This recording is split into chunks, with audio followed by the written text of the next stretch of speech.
I am finally doing beta readers for my novel, and I wanted to share everything that's going on in my mind, discussing the process, how I got here, how I'm going to do everything, because this is my first time doing beta readers. I've been talking about this book for a little while on my channel. For the first time, I'm sharing a general synopsis of my story. I want to make sure that when I'm getting beta readers, I'm getting people that are really going to enjoy the story and are the target audience. So I made a beta reader form, and I want to go through it and show you how I made it, what I put in it, why I put the things I did in it. I already have this form out on some of my socials, and I'm going to put it on YouTube so I can get a broader audience. I'm just excited to talk all things beta reading. Hey, my name is Lily. I'm working to self-publish my first book in 2025. I'm here to share the journey about the entire process, the ups and downs, the trials and errors, everything that I'm going through, to share the journey to other writers and readers. I have been drafting my book for almost 2 years now. It's gone through several rounds of edits and self-edits. After rewriting and self-editing my own draft, I went to alpha readers, and these are people that were close to me, and I got really good feedback from them. Then I did another round of self-edits, implementing that feedback. Then I went to a professional editor, and I'm going to talk more about that soon because I did get my edits back. Now I'm going to work on edits for the next few weeks and then send it out to beta readers. Originally, I was going to do beta readers before a professional editor, but it got to the point where my alpha readers gave me such good feedback that I wanted to give it to a developmental editor because I feel like I really needed that help at the time. But now I feel like once I implement these edits, I'm going to have a much more polished story. I wanted to give my beta readers more of a polished version of the story because the feedback I'm going to get from these test readers is going to be really important to seeing what market I'm going to put my book in, the target audience, what people like, what they don't like, and also looking at what readers love and then using that to help promote the book and find other readers. So I wanted to go through my beta reader application form. I made it on Google Forms, and I actually linked it on all my social medias because I wanted to send it out there and then see who's interested, and then decide from there how many people I want to beta read, how I want to go about it, how I want to choose people. So yeah, let's get into it. I already put my Google form up on my other social media accounts. I have 23 responses right now, which is absolutely insane. I didn't know if people were actually going to apply, and it's really exciting to see that people are interested in reading this book. Okay, so this is the beta reader application form, and I want to go through it and show you what I wrote, how I wrote it. A disclaimer: I have been seeing a lot of range about beta readers that are volunteer, that are for free, paid beta readers on like Fiverr, and then like professional beta readers. Because I've already had a developmental editor and because I'm spending a lot of money on professional editing, I don't want to spend money on beta reading. However, I do understand that beta reading is a lot of work. I've beta read for another writer before, and I plan on doing it again.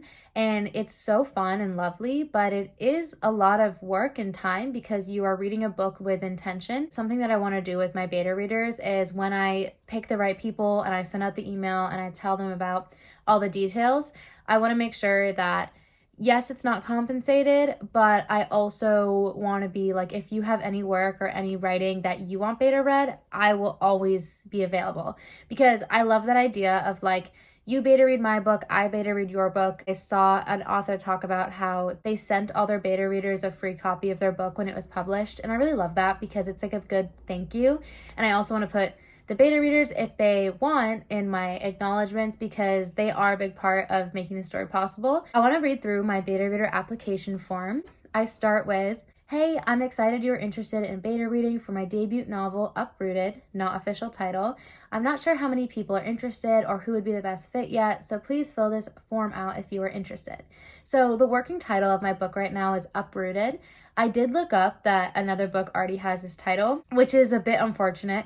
So I'm using it as a working title so I can call my manuscript something, but it's definitely not an official title, and I'm probably going to tweak it and change it. Something I want to share, and I'm a bit nervous to share this because I've never shared an official synopsis. I have a working synopsis, and because I'm self-publishing, there's not as many boundaries over what I can share and what I can't share, and that's one of the reasons why I want to self-publish, is because I kind of want to be so open and authentic about every process, where right now I'm going to read the working synopsis of my book, but it's not the final polished edited synopsis. It's the behind the scenes of like the first draft of a synopsis for my book, and it's probably going to change, and it most definitely will change on my published book, a practice version of what would be on the back of my book to give beta readers a chance to kind of see if it's going to be their vibe or not. I'm going to read the synopsis to give you an idea, and then if you kind of are interested in the story, then I'm going to have the beta reader application open for,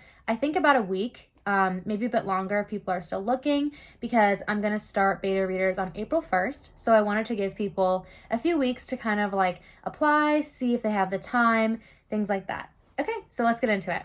Lena Fair has a gift. In a world where nature controls magic through flora, the fair line has been divinely chosen to rule over Singwall for thousands of years. So naturally, Lena was born with a rooting tie embedded on her left forearm, her future already set out for her. Locked away in the castle, forbidden from learning how to source magic through flowers, and trained to be a good heir, but one thing kept her dreaming of the future, her 18th birthday, where she unites with her rooting match, her true love. But when Lena steps outside for the first time at her rooting ceremony, an unexplainable accident sends the kingdom into chaos. In a matter of days, Lena's future is suddenly unknown. When unprecedented natural disasters tear at the kingdom, her divinely chosen match becomes increasingly distant, and unsettling foreign powers infiltrate the castle. Lena is forced to turn to the only person that gives her answers, someone who she's been advised not to trust. From fighting against everything she's known to falling for the wrong person, Lena questions her true identity. In a romantic and adventurous coming-of-age story, Lena battles between what she's been taught to believe and who she chooses to become. Okay, so that's kind of like the working synopsis. I wanted to hit the main themes of the story because it only mentions Lena, and there's like so many characters. I wanted to hint at the romance, but the romance is not the main plot line of the story. The genre is fantasy romance, so the romance is definitely important in the story, but it is not the main conflict in the story. So I wanted to make sure that the general theme and Lena as herself is like the main protagonist, and her love story is really important to the story, but it's not the only thing that's important. So then I have a section called Quick Things to Know.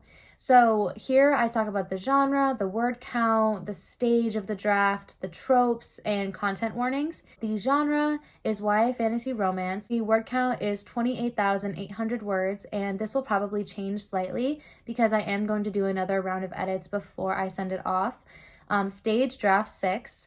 This is definitely further along in the drafting process. I know a lot of people like to do beta readers earlier on, but for me personally, I feel like this just makes sense for my journey. The tropes that I have so far right now are forbidden love, flower magic, slow burn, arranged marriage, political rebellion, chosen one, found family, adventure. I don't know if those are all officially tropes, but that's kind of like the working tropes right now for this story.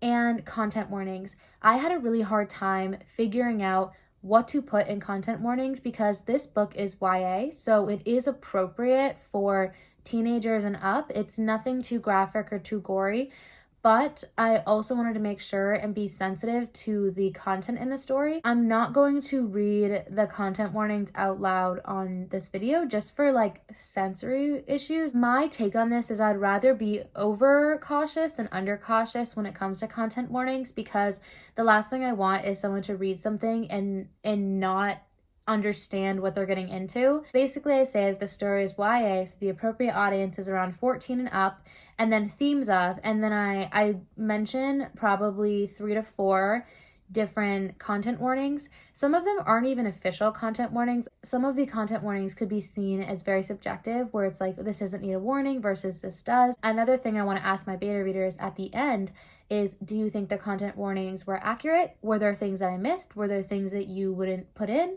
Because I feel like that's going to be a lot more helpful to get that feedback from my readers. Okay, so now next section is type of feedback I'm looking for. So Uprooted has gone through several rounds of developmental edits, including professional feedback. At this stage, I'm looking for your opinion as a reader. What do you like? What do you dislike? What areas are you confused? Don't worry about grammar/spelling, but focus more on the experience of reading. I want to know what parts of the story stay with you and why. After going through alpha reads with people close to me and a professional editor, I kind of get a sense of how feedback is given and what to look for. And I think sometimes asking too many questions for feedback can be a bit counterintuitive and a bit overwhelming. I don't want to like bombard my beta readers with all these deep questions about the plot, the goals, the characters, the motivation and stuff, because beta readers are less for like, can you spot this character motivation and how it's going to interweave with this other character? Because that's more of a professional developmental edit. I'm looking more for beta readers to be like, I really love this character, or this character annoys me, or this concept I'm a bit confused on because it feels like it came out of nowhere, or this scene was my absolute favorite scene and this scene kind of dragged on. Like, those are the more of the feedback I'm looking for, because it's more of the opinions of a reader. It's what a reader would be thinking when they're reading it. It's my job as a writer to figure out how I can take in that feedback and then edits to help that. The process. So once I go through the applications, I will email those who I think are the best fit for this novel. I'll share a Google Doc with each beta reader so you can comment away on your own version. I really think this is important because when beta reading, I think bias is definitely subconscious, where if you are on one document with everyone is commenting on one document, you will subconsciously notice what other people are picking up on, and it might influence how you interpret the story. At least I know that is how I work. I want to be very careful about giving everyone like a designated copy of the book so they can have no bias influence and just completely just put all their thoughts onto one version. There will be a few links to Google Form questionnaires within the manuscript. These are quick and meant for capturing first impressions and thoughts. I'm looking for a respectful honesty. I want to make this book the best it can be with your help. So respectful honesty. Honesty is very important, because if someone's reading the book and they have an issue with it, or there's something that's not working, I'd rather have them respectfully tell me it now than when it's published and then get a poor review about it. As much as it's hard to have thick skin sometimes, I do appreciate when readers are honest, but honest in a very respectful way, where like when I had alpha readers, I had someone close to me talk to me about one character and how the character was just really unlikable for some reason, and they didn't know why, and it was really hard to read about that character. But the way that they told me it was so good and professional and like done with like critical feedback that we looked at it together as like not a personal thing of like, you're a bad writer, or like the person didn't attack my writing abilities, or they didn't make it personal, or they weren't disrespectful. They were just honest about how they felt, where that objectively that character wasn't working for them. And then we discussed it and we brainstormed, and then I reworked that character, and then my professional editor commented that they really liked that character.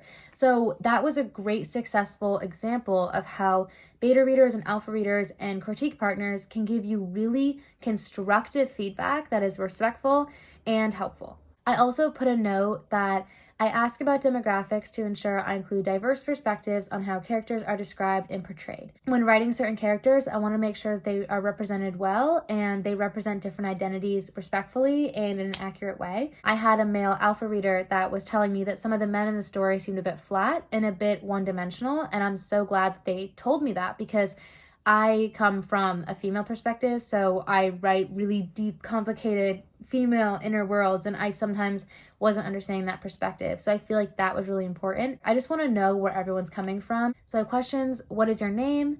What is your age? These two are required. These questions for demographics are optional. What is your gender? What is your nationality? What is your ethnicity? What is your sexual orientation? Have you been a beta/arc reader or critique partner before? Do you have any experience writing books, editing, etc.? How avid of a reader would you say you are? 1 to 5. Rarely read, and reading is a huge part of my life. What is your favorite genre to read/genres? I have romance, fantasy, science fiction, fantasy romance, mystery thriller, contemporary nonfiction, other. Please list your favorite books here/series. What are your favorite tropes? What are your least favorite tropes? And then, would you be available to commit to reading Uprooted within a month time span starting April 1st? So that's kind of the timeline that I have for this. I thought long and hard about how much time I was going to give these beta readers. I wanted to give them enough time, but also not too much time, because if given too much time, it might draw out the reading experience, and I think books are easier to like understand and to really wrap your head around if you have like you read it at once. But I also wanted to ask to make sure that that timeline was okay, because if someone wants to be a beta reader and then they see that, they might not be able to commit to that time, and that's okay.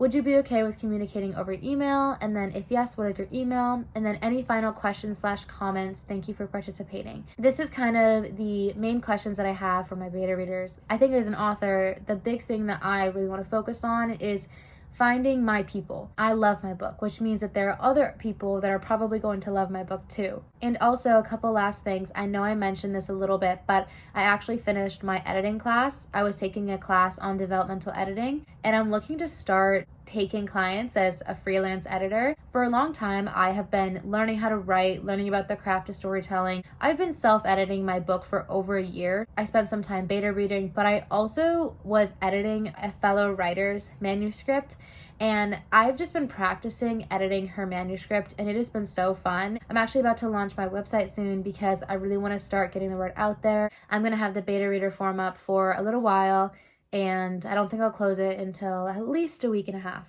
Thanks so much for watching and following along. I'll keep you updated, and happy writing.